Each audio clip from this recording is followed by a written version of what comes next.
السلام علیکم ورحمۃ اللہ وبرکاتہ۔ آج میں بہت اچھی باتیں بتاؤں گا جس سے آپ کو یہ پتہ لگے گا کہ کتنا ضروری ہے روز کی عبادت کرنا ہمارے لیے۔ چاہے عمل چھوٹا ہو لیکن ہو روز، تو یہ اللہ کو بہت زیادہ پسند ہے جو پابندی سے روز کیا جائے نیک عمل۔ اب ہوتا کیا ہے، لوگوں کو اتنا وہ کر دیا جاتا ہے کہ ایسا کرو، ویسا کرو، یہ کرو، وہ کرو، انسان بالکل عبادت سے دور کر دیا جاتا ہے۔ اتنی پریشانیاں ڈال دی جاتی ہیں کہ آدھی آستین میں نماز نہیں ہوگی، یہ نہیں ہوگا، وہ نہیں ہوگا، اس طریقے سے بہت سی پریشانیاں عام لوگوں پر ڈال دی جاتی ہیں، جس کی وجہ سے انسان مسجد میں جانے سے پہلے 10 بار سوچنے لگتا ہے اور وہ نماز نہیں پڑھتا ہے۔ تو ایک آیت میں آپ کو بتاؤں گا کہ نماز کتنی ضروری ہے۔ اللہ تعالیٰ نے کیا فرمایا کہ اللہ تعالیٰ قرآن میں فرماتا ہے، کچھ ایسے ناخلف لوگ پیدا ہوئے جنہوں نے نمازوں کو ضائع کیا اور اپنی خواہش نفس کی پیروی کی، بس قریب ہے کہ وہ برائی کے انجام سے دوچار ہوں۔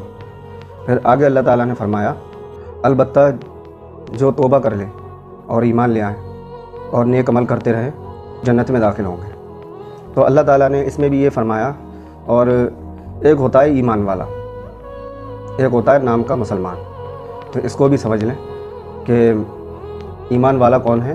جو عمل والا ہے، اور جو عمل والا نہیں ہے وہ ایمان والا تو نہیں ہے، لیکن ہاں وہ مسلمان ہے کیونکہ اس کے ماں باپ مسلمان تھے تو وہ بھی مسلمان ہے۔ بس کہ جب لوگ انسان ٹینشن میں ہو جاتے ہیں، جیسے عشاء کی نماز ہے، اب وہ سوچنے لگتے ہیں 17 رکعت ہے یار، بہت دیر لگے گی اور میرے پاس ٹائم نہیں ہے، یہ نہیں ہے، وہ نہیں ہے، تو وہ انسان فرض بھی چھوڑ رہا ہے ان نفل نماز کے چکر میں۔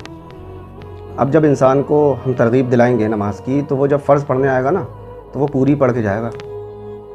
ایک بار آیا اس نے فرض پڑھے، دوسری بار آیا فرض پڑھے، تیسری بار آیا فرض پڑھے، اور پھر وہ سوچے گا ارے جب میں پڑھ ہی رہا ہوں، وضو بھی ہے میرا، تو میں سنت اور نفل بھی پڑھتا رہوں ساتھ میں۔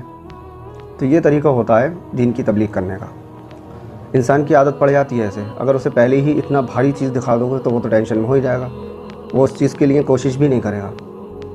تو ایسے کئی لوگ نمازی ہو چکے ہیں آج بھی، اور اسی طریقے سے لوگوں کو سمجھانا چاہیے، فرض نماز تو ہمیں پڑھنا ہی پڑھنا ہے، نفل جب چاہیں پڑھتے رہیں، جب چاہیں فری ٹائم میں جتنا دل ہو اتنا پڑھیں نفل، لیکن فرض نماز ٹائم کے مطابق پڑھنا ہے ہمیں۔ تو اب میں آپ کو ایک حدیث بتاتا ہوں کہ رسول اللہ صلی اللہ علیہ وآلہ وسلم سے پوچھا گیا، یا رسول اللہ کے نزدیک سب سے پسندیدہ عمل کون سا ہے؟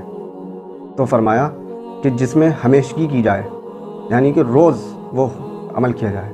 پھر رسول اللہ صلی اللہ علیہ وسلم نے آگے فرمایا، چاہے وہ تھوڑا ہی ہو، جیسے ہم کوئی عمل کرتے ہیں اور تھوڑا ہی تھوڑا کرتے ہیں، جیسے میں نے ایک پابندی سے باندھ لیا کہ میں 2 نفل روز پڑھتا رہوں گا کسی بھی ٹائم رات میں، تو وہ عمل اللہ کو بہت زیادہ پسند آتا ہے۔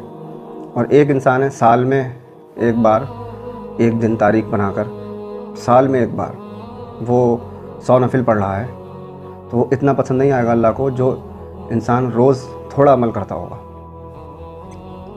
اور پھر آگے فرمایا رسول اللہ صلی اللہ علیہ وسلم نے، نیک کام کرنے میں اتنی ہی تکلیف اٹھاؤ کہ جتنی طاقت ہے۔ تو ہمارے رسول اللہ صلی اللہ علیہ وآلہ وسلم نے بھی یہ فرما دیا کہ اتنی ہی جتنی آپ تکلیف اٹھا سکتے ہیں نیک عمل کرنے میں اتنی ہی اٹھائیں۔ یہ نہیں کہ میں بوڑھا انسان ہے جس کے ہمیشہ سے درد رہتا ہے پیروں میں، اسے اب لوگوں نے 17 رکعت بتائی ہیں تو وہ پوری 17 ہی پڑھے۔ تو اللہ تعالیٰ سے دعا کریں کہ ہمارے جو مسلمان بھائی ہیں وہ 5 وقت کے نمازی ہو جائیں اور قرآن و سنت پر عمل کریں، اور چھوٹا عمل کریں لیکن روز کریں۔ یہ نہیں کہ سال میں ایک بار ٹوپی لگا کر کرتا پاجامہ پہن کر اب پوری رات عبادت ہوگی۔ تو آپ تو سمجھ ہی رہے ہوں گے کیا بات کر رہا ہوں میں، جو شب برات پر ایک سے ایک مولوی بن کے نکلتا ہے، تو ان لوگوں کا یہ ہوتا ہے کہ صرف ایک سال میں ایک بار، ایک دن میں، تبھی وہ نہا دھو کر کرتے پاجامے پہن کر ٹوپی لگا کر نمازیں پڑھتے ہیں۔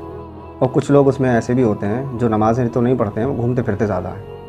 اللہ تعالیٰ ہم سب کو توفیق دے کہ اگر ہم مسلمان ہیں تو ایمان والے بھی ہونے چاہیے، اگر ہم مسلمان ہیں تو مومن بھی ہونا چاہیے، ایمان بھی ہونا چاہیے ہمارے اندر۔ تو ان چیزوں کی ٹینشن لیا کریں۔ سوچیں آپ کہ رسول اللہ صلی اللہ علیہ وسلم نے ہم لوگوں کے لیے کتنی آسانی کر دی ہے دین میں، کہ انسان عمل کرتا ہو لیکن تھوڑا، لیکن کرتا روز ہو۔ یہ ہمارے رسول اللہ صلی اللہ علیہ وسلم نے فرما دیا۔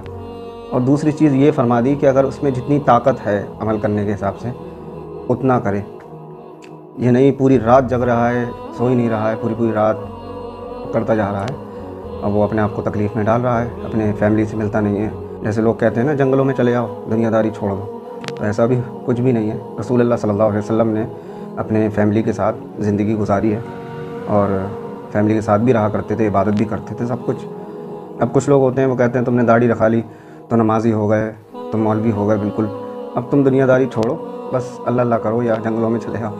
تو اس ٹائپ کی باتیں سمجھ میں نہیں آتی ہیں، کیونکہ ان لوگوں کا کہنے کا مطلب یہ ہوتا ہے کہ تم تو ہو گئے مولوی، اب ہم کچھ نہیں کریں گے، ہم کیوں کریں، ہم مولوی تھوڑی نہیں ہیں۔ تو اس میں مولوی یا داڑھی والا یا کرتے پاجامے والا یا ٹوپی والے سے کوئی مطلب نہیں ہے۔ یہ جتنا حق ایک مولوی کا ہے نماز پڑھنے کا، اتنا ہی ایک عام بندے کا بھی ہے۔ اسے بھی تو جنت میں جانا ہے، مولوی کو بھی جنت میں جانا ہے، اسے بھی جنت میں جانا ہے۔ اللہ کے نزدیک تو دونوں برابر ہیں۔ مولوی اس لیے خاص ہو سکتا ہے کیونکہ وہ دین کی تبلیغ کرے گا۔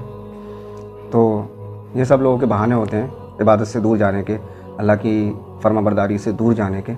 تو سب کچھ مولوی پہ ڈال دو، مولانا پہ ڈال دو، اس طریقے سے رکھتے ہیں لوگ۔ اور نمازیں بھی سوچتے ہیں اگر کوئی مولانا نماز پڑھتا ہوا نہیں ملے گا تو اس کے اوپر وہ لوگ کہیں گے جو نماز نہیں پڑھتے ہیں، کہیں گے ہے مولانا ہو کے نماز نہیں پڑھ رہا ہے، تو یہ غلط ہے۔ اپنے آپ بھی تو نہیں پڑھ رہے ہیں وہ لوگ نماز۔ اللہ تعالی ہم سب کو توفیق دے۔ السلام علیکم ورحمۃ اللہ وبرکاتہ۔